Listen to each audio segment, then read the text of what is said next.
Desta noite. Primeiramente, boa noite a todos, tanto os que estão presentes aqui quanto os que estão assistindo pela live, ou também para os que vão assistir depois, que não puderam assistir ao vivo. Prazer imenso estar aqui mais uma vez, depois de praticamente 1 ano e meio só podendo participar de forma virtual. Acho que todos aqui temos a agradecer pela oportunidade de estarmos aqui.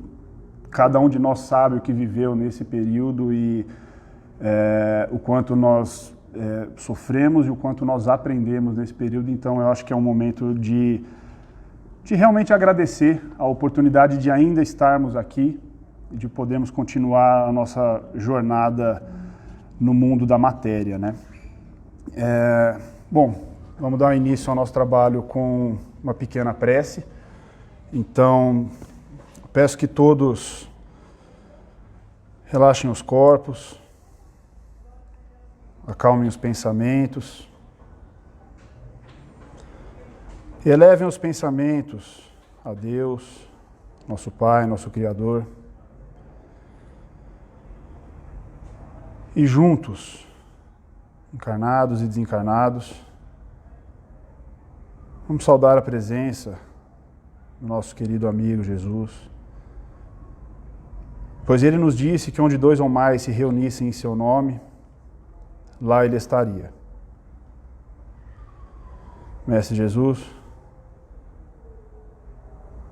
como é bom estar contigo para mais um estudo da sua palavra, do seu evangelho, e desta doutrina consoladora que nos foi disponibilizada, e que nos faz refletir sobre nossas atitudes cotidianas,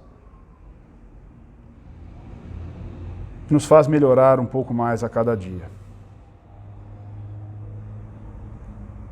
Que as discussões aqui desta noite possam ficar gravadas em nosso íntimo, que possamos aplicá-las na nossa vida cotidiana. Permaneça conosco, Mestre.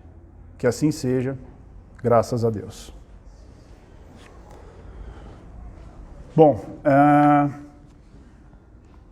como nós acabamos de fazer, toda reunião espírita a gente sempre inicia com uma prece.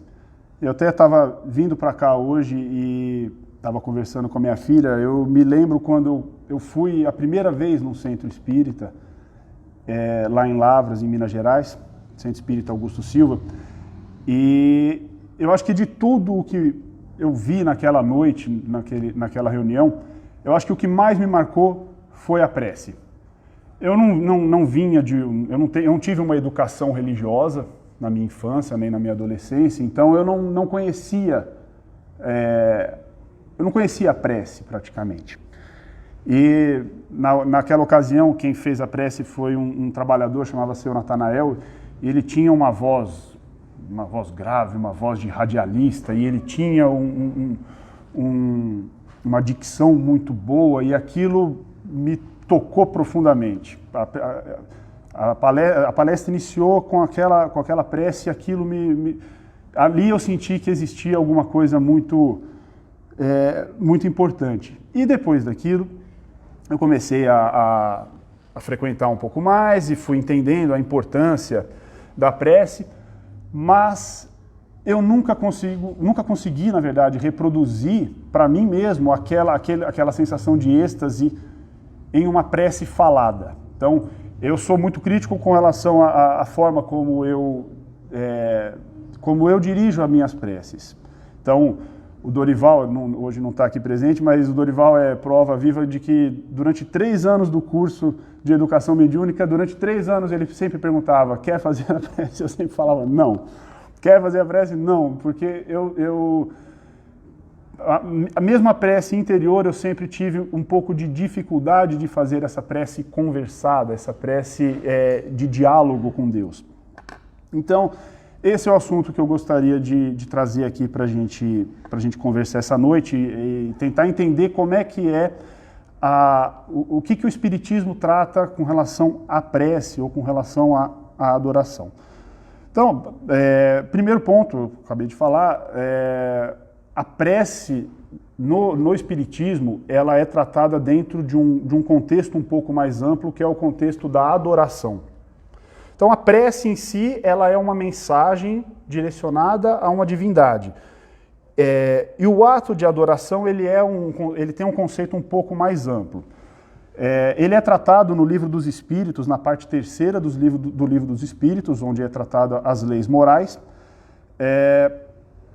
E ele é a primeira lei moral, a lei de adoração é a primeira lei moral que é trazido no Livro dos Espíritos. E Allan Kardec, ele era um estudioso, ele era um pedagogo, e ele não escreveu, ele não codificou, lógico, com orientação dos Espíritos, mas ele não codificou de uma forma aleatória o Livro dos Espíritos. Então, o fato da lei de adoração ser a primeira lei moral do Livro dos Espíritos é algo que deve nos fazer refletir o porquê disso. Mas antes, vamos entender, em poucas palavras aqui, não é o objetivo da noite, mas o que vem a ser as leis morais. A parte terceira do Livro dos Espíritos, ela inicia com uma pergunta que é: o que se deve entender por lei natural? E a resposta foi que a lei natural, ela é a lei de Deus. É a única verdadeira para a felicidade do homem. Indica-lhe o que deve fazer ou deixar de fazer, e ele só é infeliz quando dela se afasta. Ou seja, a lei de Deus, ela é uma lei que ela dita a nossa felicidade. A partir do momento que nós nos desviamos dela, nós nos tornamos infelizes. Por sua vez, a pergunta 621 é perguntado: onde está escrita a lei de Deus? Ou seja, onde está escrita a lei natural? E a resposta é que está escrita na nossa consciência. Então, a lei de Deus, sendo ela a responsável, a lei de Deus está gravada no nosso consciente, e ela é a responsável pela nossa felicidade ou infelicidade. Nós nos afastamos da lei de Deus, nós nos tornamos infelizes. Por sua vez, a gente conclui então que a felicidade, ela é um atributo da nossa consciência, ela é um estado de consciência, ela não depende de nenhum fator externo.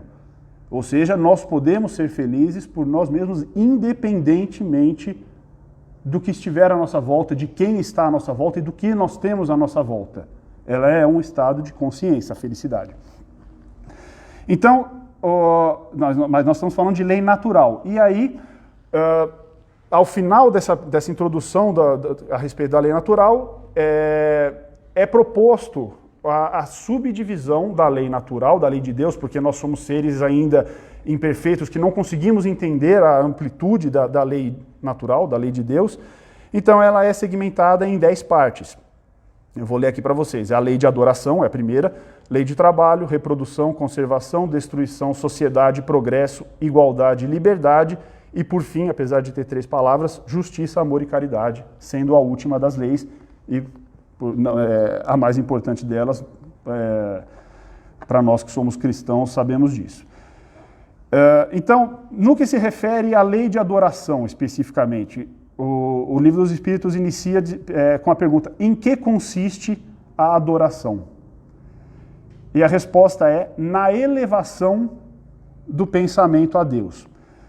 Então a adoração, ela é um ato de transcendência, ela é um ato de nós projetarmos o nosso pensamento para algo maior e algo além do que a vida corpórea, a vida da matéria. E aí eles continuam dizendo que ou seja, de Deus, pela adoração, aproxima o homem sua alma. Então, a partir do momento em que nós pensamos em Deus, nós nos colocamos mais próximos de Deus. E na continuação é feita uma pergunta: origina-se de um sentimento inato à adoração ou é fruto do ensino? Ou seja, nós aprendemos a adorar culturalmente ou religiosamente, mas nós aprendemos a adorar ou é algo que já é inato nosso? E a resposta é muito simples: é um sentimento inato, como o da própria existência de Deus. Então, quando a gente vai lá no início do Livro dos Espíritos, o Livro dos Espíritos ele começa do conceito mais amplo e vai afunilando para o conceito mais prático da nossa vida. mas lá no início, nas primeiras perguntas, em uma das respostas, os Espíritos nos dizem o quê? Que a maior prova que nós temos da existência de Deus é o sentimento que nós temos dentro de nós mesmos da existência de Deus. Então nós carregamos dentro da gente esse sentimento, essa prova da existência de Deus. Porque Deus não é matéria, nós não vamos conseguir vê-lo, nós não vamos conseguir tocá-lo, ouvi-lo, muitas vezes, não diretamente. Então, esse sentimento que nós temos com relação à divindade, também nós temos ele com relação à necessidade de nos aproximarmos dele, de nos colocarmos em pensamento com ele. No livro, na resposta, ele demonstra o seguinte: tanto é que nunca houve um povo ateu. Na história da humanidade nunca houve uma aglomeração de pessoas que não acreditassem em nada. Então, isso demonstra que esse sentimento, essa necessidade da adoração de uma divindade, ela vem da própria natureza nossa espiritual. Então, retomando, a adoração ela é a elevação do pensamento, ela é um ato de transcendência e ela é um sentimento inato. E aí vem um ponto que eu acho que é importante a gente abordar, que talvez seja o ponto que eu, particularmente, sempre tive mais dificuldade em elevar o meu pensamento numa prece, numa conversa direta com Deus. Que é o seguinte: eu sou aqui matéria. Vocês estão me vendo, vocês podem me tocar, vocês podem me ouvir. E ainda assim, cada um aqui tem um entendimento, me enxerga de uma forma, me conhece de uma forma. Como que nós podemos imaginar que todos aqui poderiam ter o mesmo entendimento com relação a Deus? Que sequer pode ser visto com os nossos olhos materiais. Então, cada um aqui também tem um entendimento com relação a Deus. Não existe um entendimento único com relação a Deus. E o Livro dos Espíritos também nos fala sobre isso. Na pergunta número 10, lá no início, quando ainda está falando sobre Deus, é perguntado: pode o homem compreender a natureza íntima de Deus? E a resposta é não. Falta-lhe para isso sentido. Nós não temos um sentido que possa entender a natureza íntima de Deus. E a pergunta seguinte é: será dado um dia ao homem compreender o mistério da divindade? Ou seja, nós poderemos um dia compreender o mistério da divindade? E a resposta foi que, quando não mais tiver o espírito obscurecido pela matéria, quando pela sua perfeição houver aproximado de Deus, ele o verá e o compreenderá. Ou seja, conforme nós evoluímos na escala moral, mais nós compreendemos Deus. Mas, sabendo que a Terra ainda é um mundo de provas e expiações, nós podemos imaginar que nós não temos ainda uma compreensão muito clara do que vem a ser Deus. Então, a forma que cada um aqui pode usar para adorar, para fazer uma prece, ela é uma forma única. A prece de uma pessoa, ela não necessariamente serve para outra. Então, a gente tem que... a forma de comunicação, a forma de entendimento com relação a Deus, ela é diferente. E isso está até... Jesus nos disse lá em Lucas, né, capítulo 10, está dito que... Qual seria o primeiro mandamento? Ame o Senhor, o seu Deus, de todo o seu coração, toda a sua alma, todas as suas forças e aqui o mais importante, todo o seu entendimento. Então, o que vocês entendem com relação a Deus é diferente do que eu entendo, cada um entende Deus de uma maneira única. Na continuação da resposta com relação a ser a adoração um sentimento inato, então ele diz que é um sentimento inato, como o da existência de Deus, e ele continua dizendo que a consciência de sua fraqueza leva o homem a curvar-se diante daquele que o pode proteger. Então, sabendo dos atributos de Deus, nós temos o sentimento, nós sentimos a presença e a existência de um Deus, nós não conseguimos compreendê-lo em toda a amplitude dele, mas nós sabemos pela doutrina, e nisso a gente tem que estar baseado na nossa fé, porque a nossa razão muitas vezes não vai conseguir nos demonstrar, Mas um dos atributos de Deus é que ele é onisciente, ele sabe de tudo, ele sabe o que está dentro do nosso íntimo, mais até do que nós mesmos. Então nós nos conhecemos menos do que Deus nos conhece. Então, aí a gente fica pensando, tá, mas então por que eu tenho que adorar a Deus se ele já sabe o que está dentro de mim? A adoração, a resposta para isso, pelo que consta aqui no Livro dos Espíritos, é que a adoração ela é uma forma de nós consolidarmos, de nós fortificarmos a nossa fé.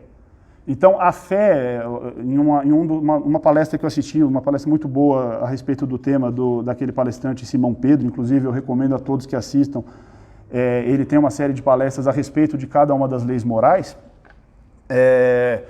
Ele menciona que a fé ela é a estrada e a adoração ela é o veículo. Então, quanto mais nós elevamos o nosso pensamento a Deus, mais essa estrada vai se consolidando. Então, a nossa fé vai ficando mais inabalável conforme nós vamos elevando o nosso pensamento a Deus. Então, daí a gente tira que a prece, a oração, não é algo que a gente deve fazer para agradar a Deus. É óbvio que esse reconhecimento agrada a Deus, mas não é esse o objetivo da prece.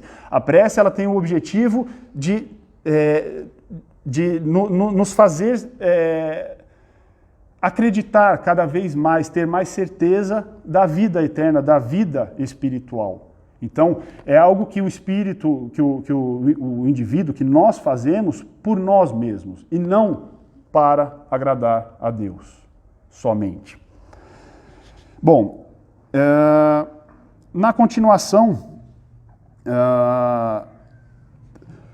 é falado a respeito da adoração exterior, que de certa forma é o que nós fizemos aqui no início dessa nossa conversa e que é o que a gente mais conhece como a prece, aquela prece falada, digamos assim, aquela prece que é exposta aos nossos sentidos.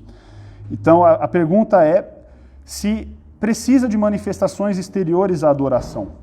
E a resposta dos espíritos foi que a adoração verdadeira ela é a do coração. E isso está totalmente condizente com o que o Cristo também nos disse, lá em Mateus capítulo 6, versículos 5 e 6, que quando ele nos diz que, e quando vocês orarem, não sejam como os hipócritas. Eles gostam de ficar orando em pé nas sinagogas e nas esquinas, a fim de serem vistos pelos outros. Eu asseguro que eles já receberam sua plena recompensa. Mas, quando você orar, vá para o seu quarto, feche a porta e ore a seu pai, que está em secreto. Então seu pai, que vem em secreto, o recompensará. A gente tem que ter em mente que Jesus ele não falava para nós enquanto seres encarnados, ele falava para nós enquanto espíritos. Então, o que ele estava querendo dizer é o seguinte, não é que nós temos que ir para o nosso quarto, até porque, ainda mais naquela época, era muito difícil uma pessoa que tinha um cômodo para chamar de seu, falar, esse aqui é o meu quarto. Normalmente as famílias dividiam o mesmo cômodo. Então se eu não consigo estar sozinho no meu quarto, eu não consigo orar. Não, o que ele quis dizer é que a oração mais sincera e a oração que eleva mais o nosso pensamento a Deus, ou seja, a oração que tem mais efetividade é aquela que é dita com o nosso coração, aquela que a gente faz num momento de recolhimento,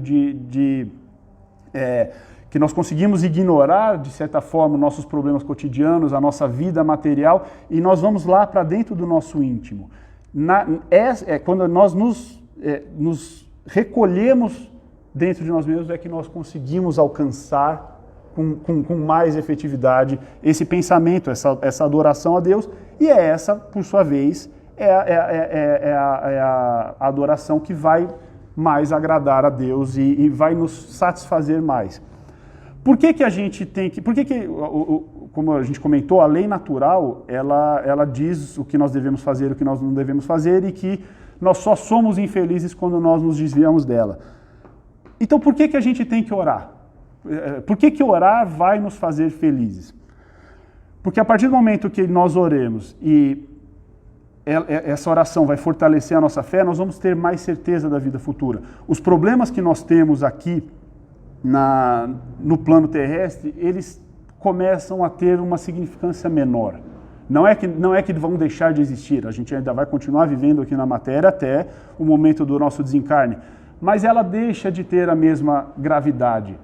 A nossa relação com o tempo começa a ser menos conflituoso, porque a gente começa a enxergar que nós temos a eternidade à nossa frente. Se nós temos um problema, algo que nós não conseguimos solucionar nesse momento, não há um desespero mais, a gente consegue pensar que, bom, se eu não consigo resolver isso agora, eu posso resolver mais para frente, talvez eu não esteja preparado ainda moralmente para essa tarefa, para essa missão, mas quem sabe futuramente. Então, a vida da matéria, a partir do momento em que nós temos fé na vida eterna, na vida espiritual, ela torna-se mais fácil, ela torna-se menos penosa. E é por isso que nós nos tornamos mais felizes a partir do momento em que nós adoramos a Deus, porque a nossa fé fica mais fortalecida. Mas não quer dizer que a gente, então, como diz, é um ato individual, é um ato do coração. E ele deve ser feito dessa forma, não com uma segunda intenção. Não adianta eu chegar aqui com uma prece decorada, com palavras bonitas. Pode tocar vocês? Claro que pode tocar vocês, mas para mim não vai fazer sentido, não vai surtir o efeito se eu não falar aquilo do coração. Mas então a continuação dessa pergunta a respeito da adoração exterior fala, então a adoração exterior não tem utilidade? E a resposta foi que não, ela tem utilidade, desde que ela não constitua só uma simulação. Eu vir aqui falar para vocês, mas eu estar só encenando alguma coisa, isso ela não teria utilidade. Mas ela tem utilidade. E eles respondem, é sempre útil dar um bom exemplo. Então, retornando lá no que eu falei no começo, quando eu fui a primeira vez numa casa espírita e eu escutei a prece do seu Natanael, aquilo me tocou, aquilo me mostrou um bom exemplo. Então, para mim, foi útil. E eu sei que ele falava aquilo de coração, então ele foi útil para ele e foi útil para mim. Na continuação, é perguntado se Deus tem preferência pelos que o adoram desta ou daquela maneira. E a resposta, em consonância com o que foi falado na pergunta anterior, é Deus prefere os que o adoram do fundo do coração, com sinceridade, fazendo o bem e evitando o mal aos que julgam honrá-lo com cerimônias que não os tornam melhores para com os seus semelhantes. Então, a adoração ela exterior, ela é uma coisa íntima, mas então qual é o sentido da gente fazer uma adoração, fazer uma prece aqui todo início de palestra, se ela é uma coisa íntima? A gente podia falar assim, cada um faça a sua própria oração nesse momento e ficar todo mundo quieto. E a resposta a respeito disso foi perguntado se a adoração individual será preferível à adoração em comum. E a resposta foi que, reunidos pela comunhão de pensamentos e dos sentimentos, mais força têm os homens para atrair a si os bons espíritos. O mesmo se dá quando se reúnem para adorar a Deus. Ou seja, quando nós fazemos uma adoração coletiva, uma prece coletiva, nesse momento, na verdade, nós estamos aqui conversando, nós estamos fazendo uma adoração, porque cada um aqui, de alguma forma, está elevando o próprio pensamento a Deus. Então, não é a adoração, é importante a gente saber que a prece é uma forma de adoração, mas não é a única. Se em cada circunstância da nossa vida a gente pode projetar o nosso pensamento a Deus, a gente chegou num problema, numa questão que aparentemente não tem uma solução, a gente pode projetar o nosso pensamento a Deus, pedir orientação. A partir do momento que a gente reconhece que existe uma força superior, nós estamos adorando. Então, quando nós fazemos essa prece coletiva, essa adoração nesse momento, cada um aqui está fazendo uma adoração individual, mas juntos nós também estamos fazendo uma adoração coletiva, e isso tem mais força. E isso atrai, de certa forma, faz uma ligação direta, abre um canal de comunicação com o plano superior, com a divindade, muito mais forte do que a adoração individual. E não à toa que Jesus diz que onde 2 ou mais se reunissem em seu nome, lá ele estaria. Não que ele não esteja quando um só está orando, mas quando 2 estão orando, 2 ou mais estão orando juntos em seu nome, há uma sintonia, como foi falado, há uma comunhão de pensamentos que facilita muito mais esse intercâmbio. E aí, então a gente pensa o seguinte, tá, então vamos elevar o nosso pensamento a Deus e vamos permanecer nisso. Vamos pensar em Deus para o resto da nossa vida. Esquecer tudo que está aqui. Essa é a pergunta 657. Ele pergunta, tem perante Deus algum mérito os que se consagram à vida contemplativa, uma vez que nenhum mal fazem e só em Deus pensam?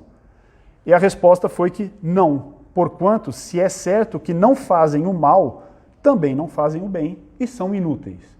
E aí essa palavra inúteis já nos remete à próxima lei moral. A lei da adoração, a lei seguinte é a lei de trabalho. E a lei de trabalho nos diz o quê? Que todo espírito tem que se tornar útil. Seja no plano espiritual, seja no plano material, mas nós temos que ser úteis.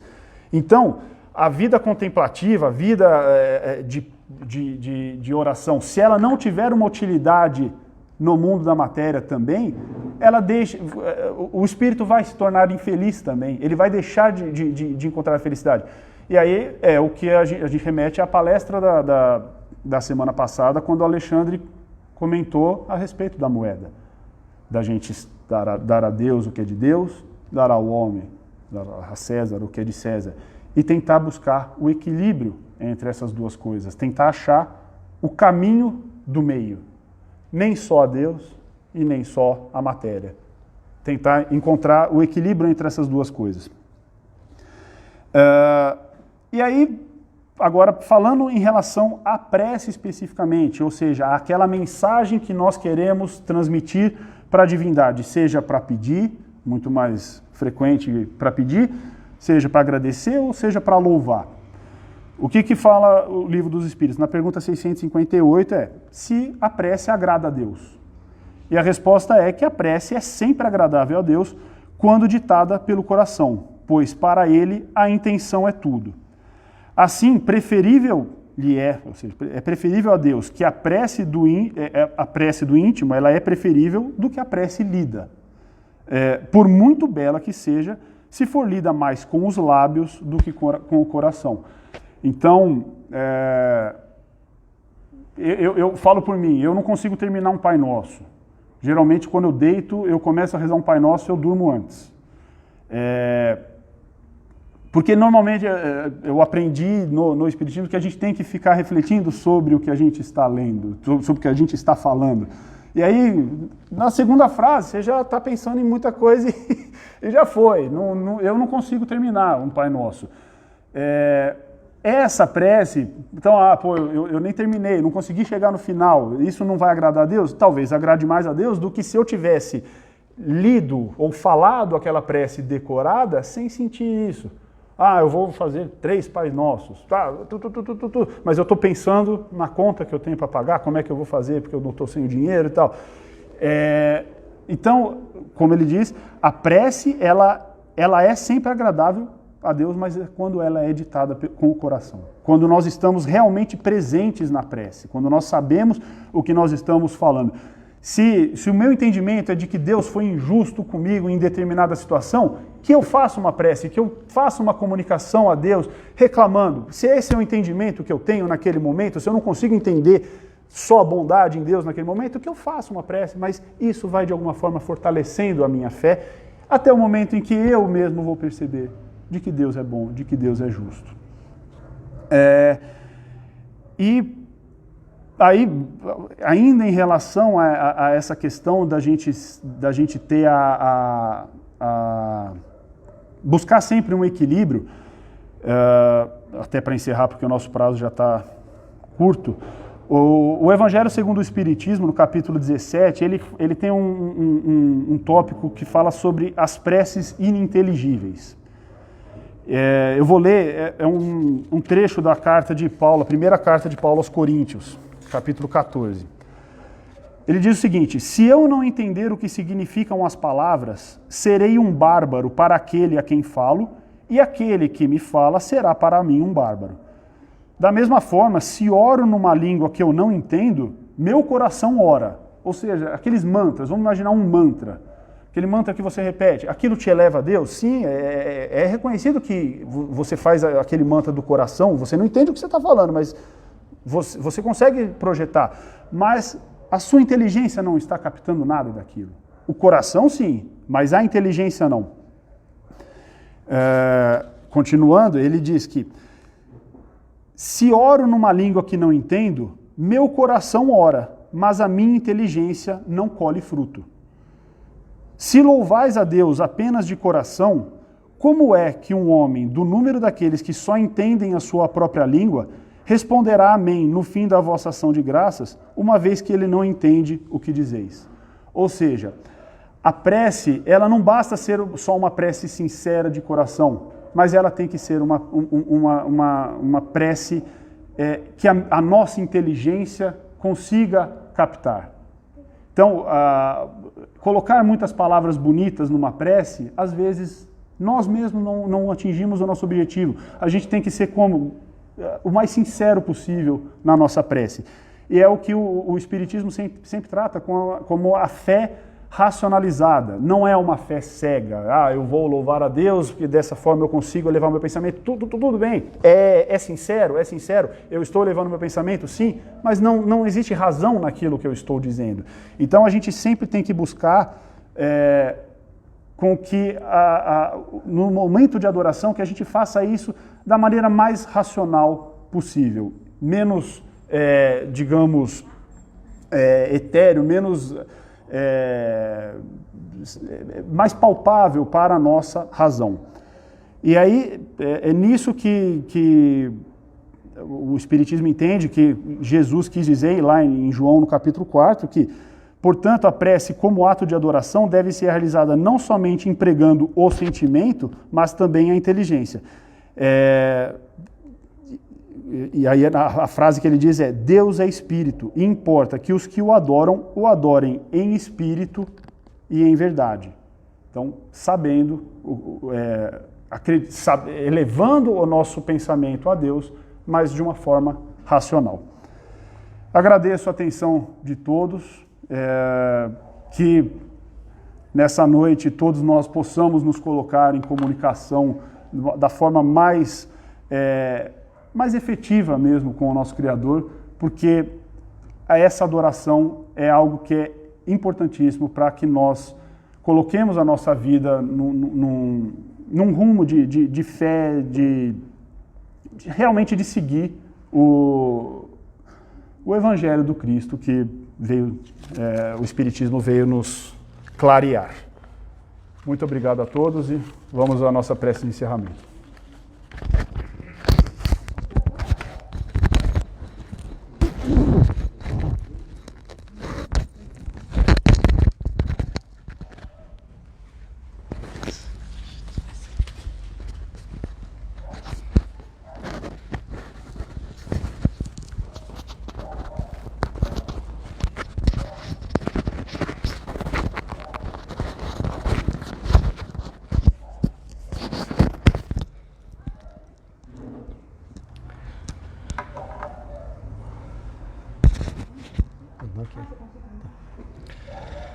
Bem, boa noite a todos, que a paz de Jesus nos envolva e vamos, aproveitando esta palestra, essa live sobre a prece, nos envolvermos,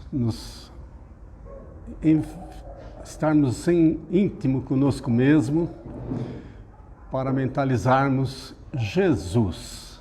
Vamos elevar nosso pensamento com sinceridade, com amor, com fé a Jesus, nosso governador espiritual, nosso mestre, e vamos rogar, mestre amigo, que leve nossas vibrações de amor, nossos bons fluidos, onde houver maior necessidade. Por isso, Senhor, Mentalizemos todo o globo terrestre que governas, mentalizando uma chuva de bênçãos, luz prateada envolvendo todo esse planeta, principalmente os países mais assolados pela miséria, pela pandemia, pelos conflitos nas guerras tão fratricidas. Mestre Jesus, que esse nosso pequenino amor, nossas vibrações, possa atingir os corações mais necessitados, mais carentes do vosso amparo, do amparo da falange espiritual que coordenas, mestre amigo. E mentalizemos agora a falange do anjo Ismael, que coordena os destinos do nosso querido Brasil, iluminando, abençoando, inspirando a todos nós, a todos os governantes que dirigem esta nação tão grandiosa, tão bela. Que a luz do Mestre Jesus, através desta falange do anjo Ismael, possa levar a todos os recantos a paz, o entendimento, o direcionamento, para que todos nós sejamos fraternos e vivamos com alegria nesta pátria querida. E ainda agora, Mestre Jesus, benfeitores, vamos pedir por todos que sofrem num leito, numa UTI, entubados com a Covid. Que as falanges de benfeitores, com as vossas bênçãos, Mestre, com as nossas doações, possam encontrar aqueles mais necessitados, aos que possam recobrar a saúde, que os médicos, toda a equipe da saúde encontre a maneira correta do tratamento. E aos que necessitem retornar para a vida espiritual, para a verdadeira pátria, que recebam conforto, alento, que mantenham a fé, a esperança, a resignação. E pedimos agora por nós mesmos aqui presentes, por todos aqueles que estão nos lares. E mentalizemos agora o passe, essa transfusão de energia que vem do Mestre Jesus, que vem de Deus nosso Pai, e de toda a falange que nos assiste. E vamos nos envolver mentalizando nossos centros de força. Nós que aqui estamos presencialmente e aos que estão em seus lares, que mentalizem Jesus, mentalize os benfeitores de Jesus e mentalize os centros de força, o coronário, o frontal, o laríngeo, o cardíaco, o esplênico, o gástrico, o genésico, todo o nosso perispírito recebendo essa luz, essa energia, essas bênçãos de Jesus, através de nossos benfeitores, do Dr. Brau e tantos outros que militam conosco nesta casa. E também para o nosso corpo físico, que seja saudável, que seja um instrumento hábil e capaz para nos conduzir à nossa vida espiritual. E pedimos o amparo para o repouso, para o retorno em nossos lares, para o nosso repouso, com a luz do Mestre em nossa mente, em nossos corações. Despeçam-nos, Jesus, benfeitores amigos, na vossa paz, no vosso amor. Que assim seja. Graças a Deus. Obrigado a todos.